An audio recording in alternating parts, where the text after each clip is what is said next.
In today's video, I'm going to teach you how to open email links directly in Google Chrome using Gmail. This is a handy trick that will save you time whenever you encounter email links, commonly known as mail-to links, across the web. By the end of this tutorial, you'll have Gmail set as the default mail client in Chrome, making your emailing experience much smoother. Let's get started. First, open up your Google Chrome browser and navigate to mail.google.com.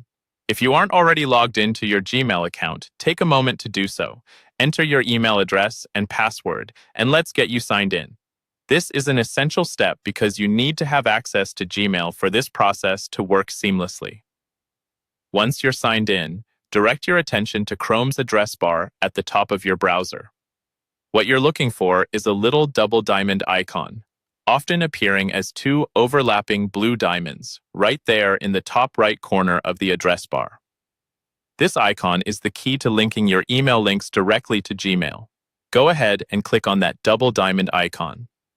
Doing so will bring up a prompt on your screen that asks, "Allow Gmail to open all email links?" This is the crucial point where you're setting Gmail to handle all those pesky mail-to links you encounter. It's important to ensure that you click Allow here. By giving permission, you're essentially instructing Chrome that Gmail is your go-to application for sending emails. After you click Allow, make sure you press the Done button. This confirms your choice and sets Gmail as the default handler for email links in Chrome. This part is essential because clicking Done finalizes the process and locks in your preference. Now let's put this to the test.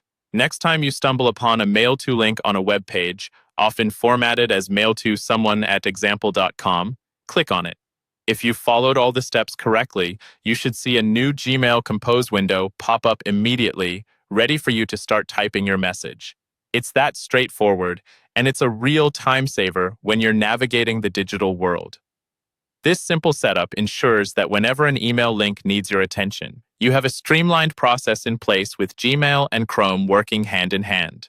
You've effectively streamlined a step that can otherwise be a minor hassle, making your email communication just a bit more efficient. If you found this tutorial helpful, be sure to like the video and subscribe for more handy tips and tricks. Share this with anyone who might benefit from a smoother email experience. Thanks for watching and happy emailing.